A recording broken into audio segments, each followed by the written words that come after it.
விருச்சிக ராசி அன்பர்கள் அனைவருக்கும் வணக்கம். விருச்சிக ராசி அன்பர்கள் கிட்ட ஒரு சிரிப்பு இருக்கும் பார்த்தீங்களா? உண்மையிலேயே நீங்க போய் கண்ணாடி பாருங்க. உங்களுடைய சிரிப்பு உங்களுக்கு நல்லா தெரியும். உங்களுடைய சிரிப்பை யாராலையுமே சிரிக்க முடியாது. உங்ககிட்ட அந்த சிரிப்பு தான் உங்களுடைய பெரிய ப்ளஸ்ஸே. ஒரு அமைதியான ஒரு சிரிப்பு. உண்மையா இது நீங்களே யோசிச்சு பாருங்க. உங்களுடைய வாழ்க்கையில நீங்க வெற்றி பெறதுக்கு உங்களுக்கு எந்த கிரகங்கள் சப்போர்ட்டா இருந்தா உங்களுக்கு நல்லது நடக்கும்? முதல்ல சிரிப்பு தான் உங்களுடைய ப்ளஸ்ஸு. சிரிப்பு அப்படின்னா அந்த ஹியூமரை அதிகமா நீங்க வளர்த்துக்கணும் விருச்சிக ராசி அன்பர்களே. உங்களுடைய மனசுல ஒண்ணு படும் பார்த்தீங்களா? அத வெளிப்படுத்துங்க. ஆனா பக்கத்துல இருக்கவங்க அடுத்தவங்களுக்காக வெளிப்படுத்தாம இருக்காதீங்க. அங்க தான் வந்து மைனஸ் ஆகுது. உங்க பயணம் வெற்றி பெறணும் அப்படின்னா, உங்களுக்கு என்ன தோணுதோ அத மட்டும் நீங்க செஞ்சீங்கன்னா, உங்களை பின்தொடர்ந்து எல்லாருமே வருவாங்க. தலைமை பண்பு கொண்டவர்கள் விருச்சிக ராசி அன்பர்கள். தராதரம் அப்படின்னா அந்த இடத்துல முதல்ல இருக்கிறவங்க விருச்சிக ராசி அன்பர்கள் தான்.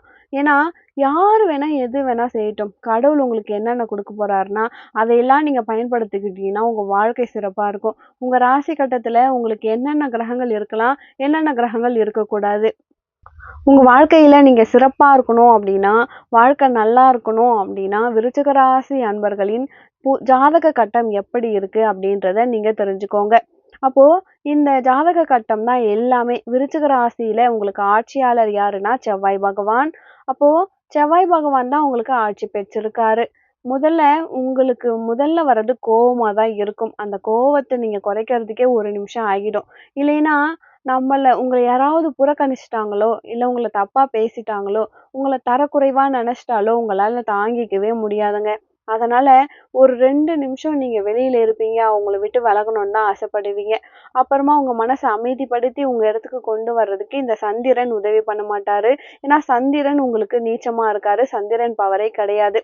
ஸோ சந்திரன்னா மனக்காரகன், நம்மளுடைய புத்தி, நம்மளுடைய அறிவு.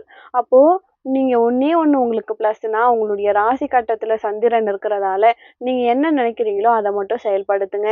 உங்களுக்கு யாராவது ஒரு யூகம் வழிவகுக்கிறதுக்காகவே உங்க கூடயே இருப்பாங்க. அவர் யாருன்னு கண்டுபிடிச்சு நீங்க தெரிஞ்சுக்கோங்க. அப்போ உங்க ராசி கட்டத்துல உங்களுக்கு எந்த கிரகங்கள் சாதகமா இருக்கு அப்படின்றத நீங்க தெரிஞ்சுக்கினே ஆகணுங்க. அத தெரிஞ்சுக்கிட்டீங்கன்னா உங்க வாழ்க்கை சிறப்பா இருக்கும்.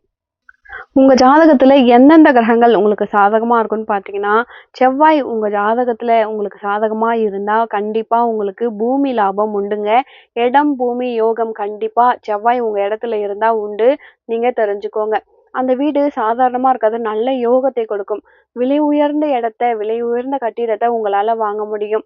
பங்காளி சண்டை இருந்தா வேண்டான்னு ஒதுங்கிடுவீங்க. ரத்த பிரச்சனைகள நீங்க கொண்டு வரவே மாட்டீங்க. ரத்த உறவுகள பிடிக்கவே பிடிக்காது. இருந்தாலும் பிடிக்காதத வெளிய காட்டிக்காம, அத விடக்கூடாதுன்னு நம்ம கரெக்ட்டா மெயின்டெயின் பண்ணிட்டுருப்போம். ரத்த உறவுகள் பிடிக்காது. ஆனா, அத விடவும் கூடாது. பிடிச்ச மாதிரியே காட்டிக்க வேண்டியதான். நம்மளால அவங்களுக்கு தொந்தரவு வரக்கூடாது.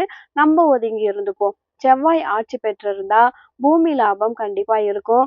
அடுத்தது இந்த விருச்சிக ராசி அன்பர்கள பொறுத்தவரைக்கும், சுக்கிர பகவான் உங்களுக்கு நட்பு. அதனால உங்களுடைய கலா ரசனை நடக்குங்க. கல்யாண வாழ்க்கை கொஞ்சம் முன்ன பின்ன தான் இருக்கும். கல்யாண வாழ்க்கை, காதல் ஏன் தான் சில பேரு காதல் பண்ணணும்னு யோசிப்பாங்க. திடீர்னு காதல்ல கசப்பு ஏற்படும். அதுக்கப்புறம் பூசி, கீசி மொழுவி வாழ்க்கை வந்து சிறப்பா மாறிடும். இப்போ லவ் பண்ணி கல்யாணம் பண்றாங்கன்னா, அங்கங்க பிரச்சனை வரும். அப்புறம் அதையே நீங்க கண்டுபிடிச்சு, இதுதானே நீங்க விரும்புறீங்க, நான் அப்படியே மாறிடுறேன் நீங்க முடிவு பண்ணும்பொழுது, வாழ்க்கை சிறப்பா மாறி சக்சஸ் ஆகும். இல்லற வாழ்க்கையில சந்தோஷத்த இந்த விருச்சிக ராசி அன்பர்கள் கஷ்டப்பட்டு தான் பெற முடியும். அதாவது இஷ்டப்பட்டு பெற முடியாது. எனக்கு ஹஸ்பண்ட் ஒய்ஃப்க்குள்ள சண்டையே வரக்கூடாது, பிரச்சனையே வரக்கூடாதுன்னா, வாய்ப்பே கிடையாது. பிரச்சனை வரும், பிடிக்காது. அத இஷ்டப்பட ஆரம்பிக்கணும்.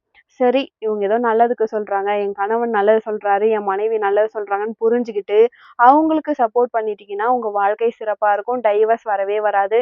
இல்லன்னா அடிக்கடி பிரச்சனை வரும். பிடிக்காம வாழ்ற மாதிரிலாம் இருக்கும்னு நல்லா தெரிஞ்சுக்கோங்க.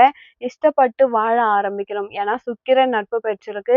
சனி பகவான் உங்களுக்கு ராசிக்காரகன்னு பார்த்தோம். அப்போ சுக்கிரன் விருச்சிக ராசியில சுக்கிரன் இருந்தா யோகம். உங்க ராசியில, உங்க ஜாதகத்துல சனி இருக்கக்கூடாது, சூரியன் இருக்கக்கூடாது, குரு இருக்கக்கூடாது. 3 பேர் இருந்தாங்கன்னா, உங்களுக்கு ஒரு மனப்பிரச்சனை இருந்துகிட்டே இருக்கும். உங்க ராசியில சனி இருந்தா, சந்திரனோடு சனி சேரும் பொழுது, சட்டத்திற்கு புறம்பாக நம்மள செயல்பட வைக்க வாய்ப்பு இருக்கு. அப்போ மத்தவங்க மனச நம்ம எந்த விதத்துல வேணா காயப்படுத்த வாய்ப்பு இருக்கும். அப்போ சட்ட பிரச்சனைகள்ல கொண்டு போய் சிக்க வைக்க வாய்ப்பு இருக்கு. கோர்ட் கேஸ்லாம் போறதா இருந்தா, விருச்சிக ராசி அன்பர்கள் உங்க ஜாதகத்துல சனி பகவான் எங்க இருக்காருன்னு பார்த்துக்கோங்க. உங்களுக்கு மேஷத்திலயும் இருக்கக்கூடாது. உங்க ராசியிலுமே சனி இருக்கக்கூடாது. கடகத்திலயும் உங்களுக்கு சனி இருக்கக்கூடாது. இருந்தா பிரச்சனை. இத நீங்க நல்லா தெரிஞ்சுக்கணும். இதெல்லாம் பார்த்துக்கிட்டு உங்களுக்கு கரெக்ட்டா இருக்குதுன்னா, நீங்க சட்ட பிரச்சனையில இறங்கலாம். அவங்க இறங்கட்டும், நம்ம என்ன முடிவு வருதோ பார்த்துக்கலாம் அப்படின்னு அமைதியா இருந்தீங்கன்னா, நீங்க சக்சஸ் ஆயிப்பீங்க. குரு பகவான் உங்களுக்கு பகை. அப்போ சனி, குரு, உங்களுக்கு சூரியன். அப்படின்னும் பொழுது ஏதாவது ஒரு நல்ல திட்டங்கள அறிவிச்சு, நல்ல பெயர் எடுக்கணும்னு ஆசைப்பட்டா நமக்கு பகை. நம்மள ஒருத்தவங்க வளர்த்து விடுறாங்க. வளர்த்து விட்டவங்களுக்கு நம்ம டெய்லி மரியாதை பண்றோம் மனசார. ஆனா அவங்க என்ன பண்ணுவாங்க, என்ன மதிக்கலன்னு ஓப்பனா சொல்லிடுவாங்க. அப்போ குரு உங்களுக்கு பகை. தயவு செய்து விருச்சிக ராசி அன்பர்களே, நீங்க வந்து சாபங்கள் வாங்கிடாதீங்க. இந்த கிரகங்கள்லாம் இருக்கிறதால உங்களுக்கு நெறைய சாபங்கள் கிடைக்கும். குரு உங்கள ஏத்துக்க மாட்டார். அப்போ குரு என்ன பண்ணணும், என் ஸ்டூடண்ட் நல்லா வளர்ந்திருக்காருன்னு சொல்லணும் இல்லையா?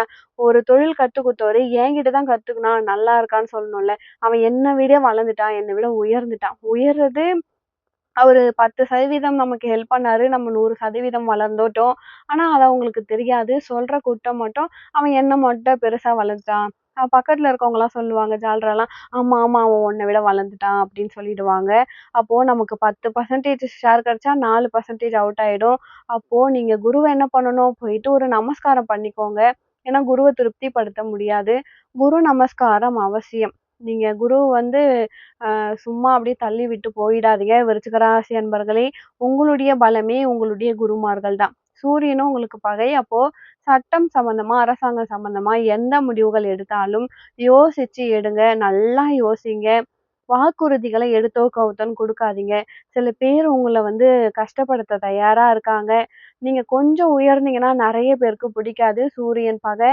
ஏன்னா சந்திரன் நீசம். அப்போ நீங்க யோசிக்கிறத அவங்களும் புரிஞ்சுக்க மாட்டாங்க. அவங்க யோசிக்கிறத நீங்களும் புரிஞ்சுக்க மாட்டீங்க. இத கரெக்ட்டா புரிஞ்சுகிட்டு வாழ்க்கையிலயும் ஜெயிக்கணும், தொழில்லயும் ஜெயிக்கணும் அப்டின்னா ரொம்ப கஷ்டம் இல்லைங்களா? எவ்ளோ பெரிய கஷ்டம். அப்போ இவ்ளோ விஷயத்தையும் உங்களுக்கு கடவுள் குடுத்துட்டாரு. உதவி பண்ண மாட்டாரான்னு கேட்டீங்கன்னா, கண்டிப்பா உதவி பண்ணுவாரு. உங்களுக்கு ராகு கேதுவ உச்சம் பெற வச்சிருக்காரு. அப்பதான் உங்களுக்கு அப்பாயின்ட்மென்ட் ஆர்டர் அப்டின்ற மாதிரி தான் உங்களுக்கு அவ்ளோ கரெக்ட்டா சூப்பரா இருக்கு. அப்டின்னா என்னன்னா, உங்கள கண்டா மத்தவங்களுக்கு ஒரு பயம் இருக்கும். உங்ககிட்ட திடீர் ஞானங்கள் ஏற்படும். அதுவே ஜாதக கட்டத்துல உங்க ஜாதக கட்டத்த பாருங்க. அதுல ராகு கேது அமர்ந்திருந்தா, உண்மையிலே நீங்க இந்த உலகத்தை மிரள வைக்கக்கூடிய ஒரு நபரா இருப்பீங்க.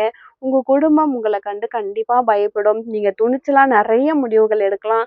சிவபெருமான் அருள் உங்களுக்கு இருக்கும். நீங்க சிவபெருமான் வழிபாடு அதிகமா பண்ணுங்க. சித்தர்கள் வழிபாடு அதிகமா பண்ணுங்க. குருமார்களே அதிகமா அவங்களுக்கு மரியாதை கொடுங்க. இத மட்டும் செஞ்சுக்கிட்டு வாங்க.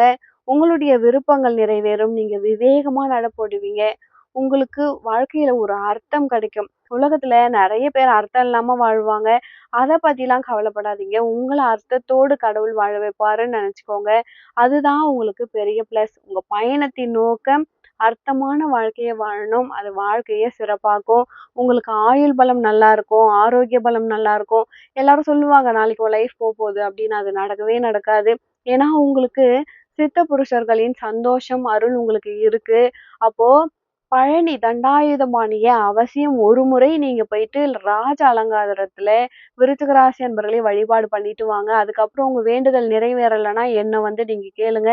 இல்ல நான் இதுக்கு முன்னாடி போயிட்டு வந்துட்டேன் அப்படிலாம் சொல்லாதீங்க. இந்த பதிவு கேட்டதுக்கு அப்புறம் நீங்க போயிட்டு ராஜ அலங்காரத்துல நீங்க போயிட்டு வழிபாடு பண்ணிட்டு வாங்க. கண்டிப்பா உங்களுக்கு ஒரு நல்லது நடக்குங்க.